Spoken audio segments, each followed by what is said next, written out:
Salut les gens, c'est Vin de la chaîne Van. Sur le on se retrouve pour une nouvelle vidéo pour la review du chapitre 229 de Tokyo Revenger. Alors oui, aujourd'hui un peu une disposition particulière, comme vous le voyez, je n'ai pas ma cam etc parce que tout simplement je suis en période de vacances et du coup je ne suis pas chez moi et donc j'ai pris le minimum de matériel, dont un nouveau micro, un micro qui est peut-être moins bien que celui que j'ai.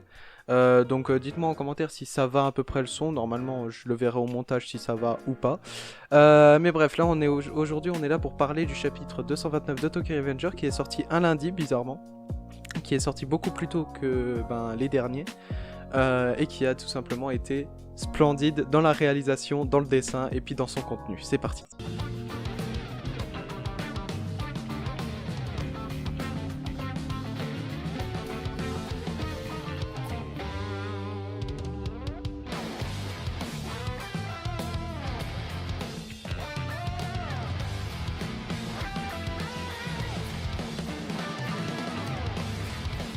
On débute tout simplement ce chapitre par un espèce de plan d'ensemble de ce qu'on a, la situation qu'on a, où on a la plupart des mecs qui sont par terre. On a le combat avec Sanzu et puis le mec du Brahman là qui se fightait entre les deux avec une arme.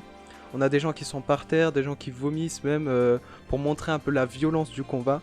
Et tout en bas de la page, Kakusho face à Mikey et Kokonoi qui dit « Je t'ai enfin attrapé ». Avec bien sûr le titre du chapitre « Go easy on », vas-y doucement, qui va symboliser grandement Senju, et on va le voir dans les prochaines pages. On a un très beau dessin qui symbolise bien le fait que Mikey est resté passif depuis le début, parce qu'on a Kakusho sur la gauche avec plein de gens à terre derrière lui, et Mikey et Kokonoi derrière eux, il y a juste un magasin, etc., qui simplement symbolise le fait qu'ils n'ont pas encore pris part au combat. Et Kakusho qui lui rappelle ça te ressemble pas de rester en retrait en attendant la fin du combat, Mikey, et ça c'est vrai, on le sait depuis, allez, un bon petit bout de temps.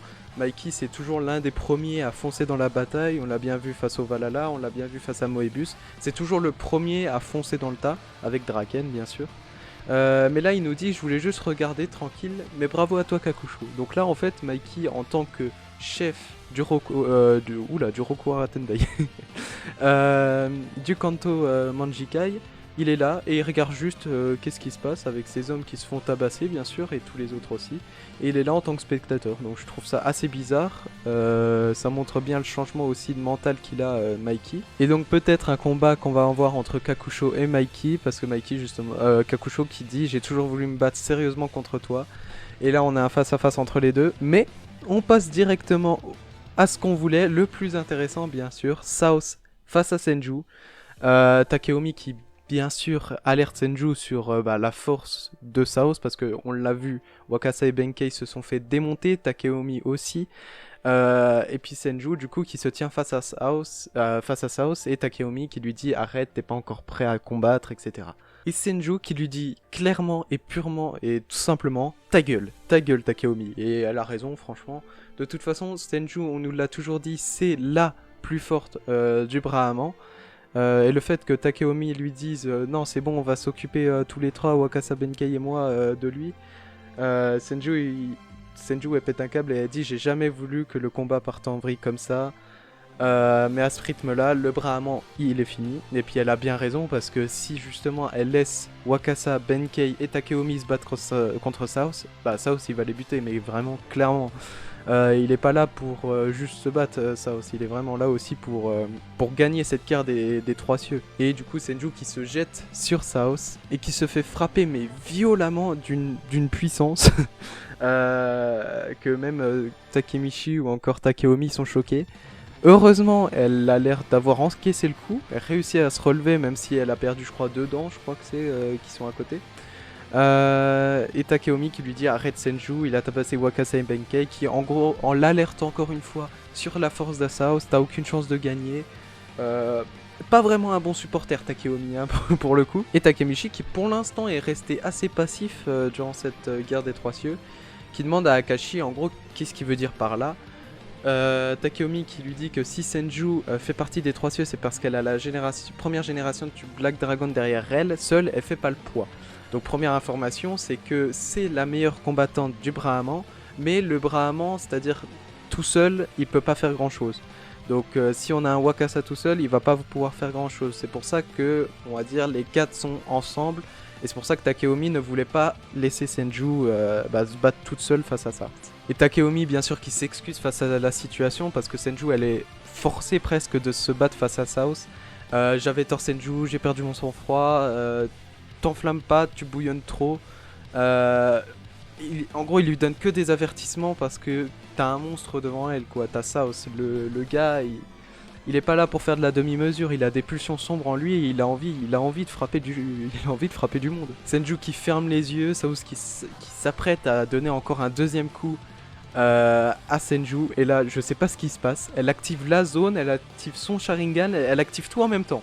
Je sais pas ce qui se passe, ces yeux là. Ça fait combien de temps que je retiens mes coups, et du coup la révélation c'est que depuis le début Senju retenait ses coups justement pour que parce que elle explique justement sa force rendait Takeomi assez méchant, quelque chose comme ça si je me rappelle bien. Que ça rendait tout simplement Takeomi mauvais parce que Takeomi se disait que vu qu'il a Senju, que tout lui était presque acquis, la force c'est l'argent tout simplement comme il disait. Et Senju qui esquive le coup de Saos, qui attrape son bras et qui lui assène un énorme coup de pied digne de Mikey et puis de par exemple Izana, on va dire ça comme ça. Même pas parce que là franchement Senju elle pourrait carrément surpasser Mikey là-dessus. Et elle fait une retournée acrobatique dans la gueule de South. Ronaldo, Messi, tout ce que tu veux. Mais personne va faire le poids, je pense, face à Senju. Elle est incroyable. Et cette magnifique image où on a Senju qui... avec, je sais pas ce qu'elle a derrière, c'est du feu, peut-être son stand comme dans Jojo. Je dis n'importe quoi, mais en gros South qui est à terre, Senju qui a réussi à lui donner un coup presque fatal parce que South il a pas l'air de se relever. Et qui se retourne vers Takeomi et qui lui dit: le boss du Brahman, c'est moi. Merci Senju, je t'aime.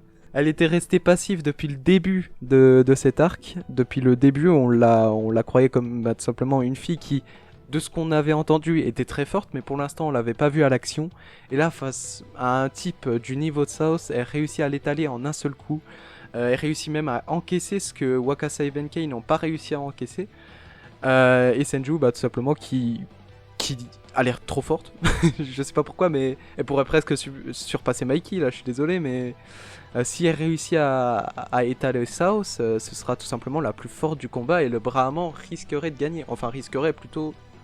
Je sais pas si ce serait un risque, mais qui pourrait gagner ce fight. Je pense que dans le prochain chapitre, on aura le combat entre Kakusho et Mikey.